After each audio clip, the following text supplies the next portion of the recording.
Please welcome Jon Dazely.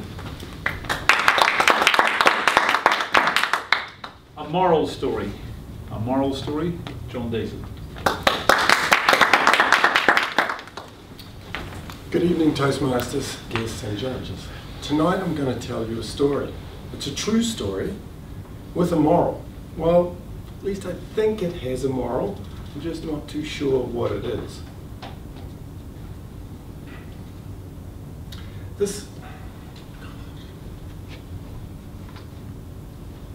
This tale drips with irony. In fact, it's sometimes so thick that it's hard to get through to see what the kernel of truth or the lesson is. I want you to think about this carefully, because I want you to decide what the moral of the story is. This is a tale about prisons and disease, about blindness and sight, about the law and the strange and often unintended things that can happen when you break it. So let's begin. Sam and Lucy live together with their 2-year-old daughter, Sophie, in a small cottage just out of town. Sam is a hard-working electrician.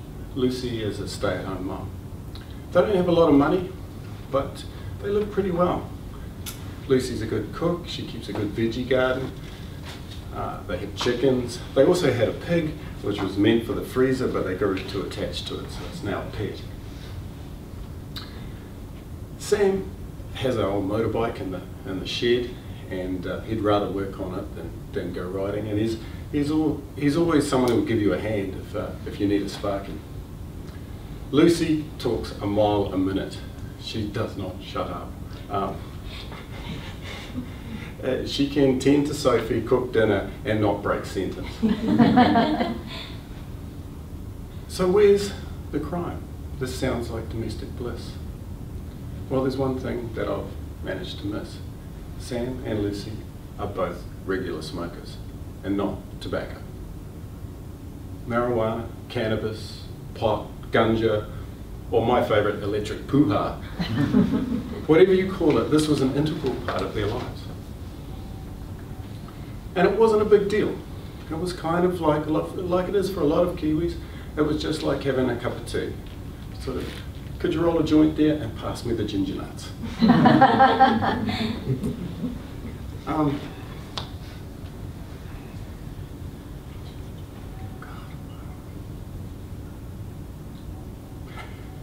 But it meant that at least one aspect of their lives, they had grown accustomed to being outside the law. Now, as I said, money was tight. And Sam decided in his wisdom that he was going to grow enough marijuana to get a deposit for a house. They didn't have much chance of saving a deposit on one income.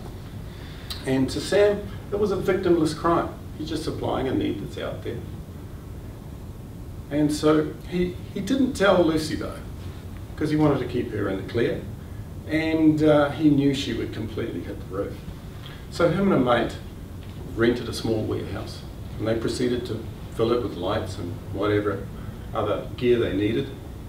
And they must have done a pretty good job, because when the police raided that property, they found enough marijuana there to give him a 2-year sentence for a first offence. And this is where it starts getting strange, if it wasn't enough already. Sam goes into prison, and he starts having problems with his eyesight. He goes to the prison clinic, and they diagnose him with advanced stages of glaucoma.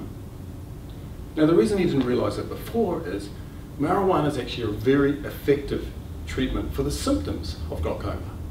It will cure the symptoms, but it won't cure the disease. So because he didn't know that he had it, because he was smoking, it got to a much more advanced stage. So this is where all the irony starts. If Sam, if he hadn't been busted for growing marijuana, he wouldn't have stopped smoking marijuana, and he would have gone blind thanks to the therapeutic qualities of marijuana.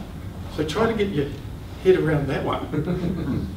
If marijuana hadn't been such a good treatment for the symptoms, he would have found out earlier and he wouldn't have lost less of his eyesight.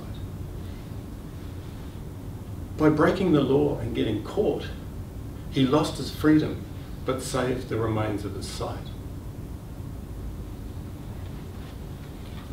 So what's the moral to the story? Is it Nancy Reagan simple? Is it just say no? Should medical marijuana be made legal? Or is it stick to renting, home ownership's a mug's game? I don't know. I don't know what the answer to this story is. But if anyone does have an idea there, I would really like to hear about it on the break. One thing that could be an answer for this, a moral for this story, is that there are no simple answers anymore.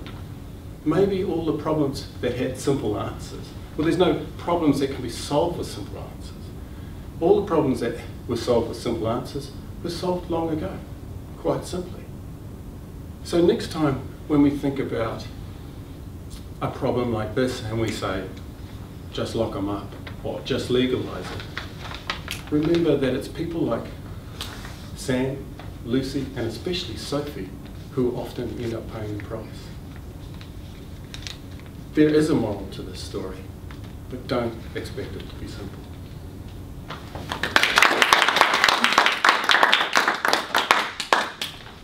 1 minute, thanks.